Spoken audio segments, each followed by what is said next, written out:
ना होगा, और अगर सब मिलकर कोशिश करें तो रास्ता निकल सकता है। राजू के चेहरे पर एक उम्मीद की किरण जागती है। हाँ बाबा जी, अगर सब मिलकर काम करें तो हम पानी ढूंढ सकते हैं। हमने पहले कभी यह कोशिश ही नहीं की। लेकिन इतनी कठिन जमीन में नया कुआं खोदना आसान नहीं। मुश्किल जरूर है, नामुमकिन नहीं। अगर हम मिलकर काम करें तो ये हो सकता है। राजू खड़ा हो जाता है। उसकी आंखों में एक नई रोशनी है। तो फिर हम कल से काम शुरू करेंगे। मैं गांव के सभी युवाओं को इकट्ठा करूंगा। हम मिलकर नया कुआं खोदेंगे। यह कहते हुए वह शामू के साथ गांव के दूसरे युवाओं को बुलाने के लिए निकल पड़ता है। कहीं दूर से गरज की हल्की सी आवाज आती है, जैसे आकाश ने उनकी उम्मीदों की गवाही दे दी हो।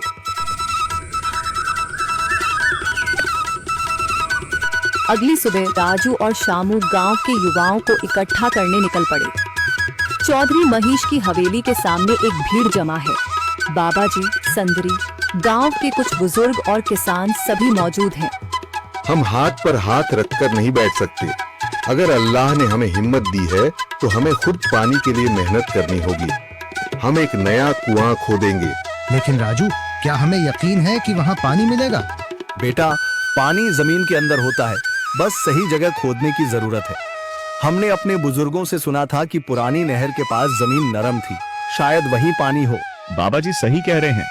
अगर तुम सब यह काम करने के लिए तैयार हो तो मैं अपने कुछ मजदूर भेज सकता हूँ। धन्यवाद चौधरी जी, लेकिन हम सब खुद भी मेहनत करेंगे। यह हमारे गांव के अस्तित्व की लड़ाई है।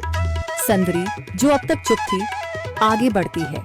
हम औरतें भी पीछे नहीं रहेंगी। हम पानी लाने की व्यवस्था करेंगी, खाना बनाएंगी, ताकि तुम सब आराम से काम कर सको।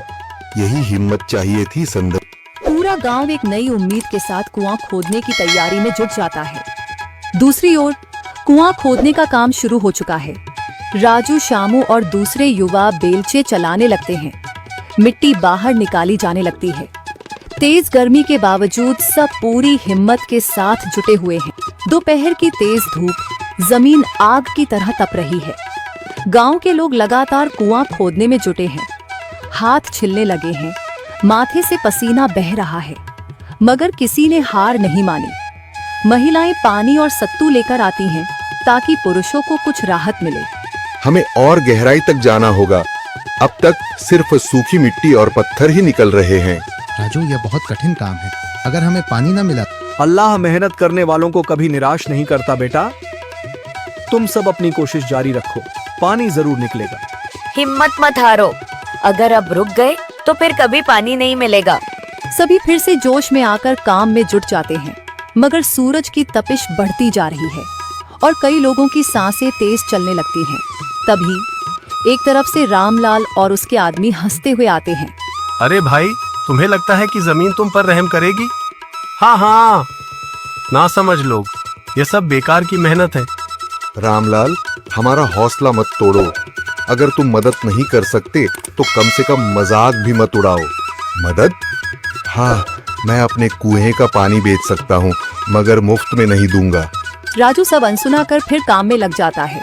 शाम होने लगती है, लेकिन अभी तक पानी का नामो निशान नहीं। कुछ लोग मायूस होकर पीछे हटने लगते हैं। राजू, शायद रामलाल सही कह रहा है।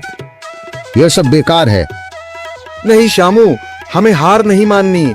अगर आज हार गए तो फिर कभी हिम्मत नहीं कर पाएंगे। तभी अचानक फावड़ा किसी कठोर चीज से टकराता है। एक अजीब सी आवाज आती है। राजू चौंक कर देखता है और जल्दी जल्दी मिट्टी हटाने लगता है। अचानक एक ठंडी लहर महसूस होती है।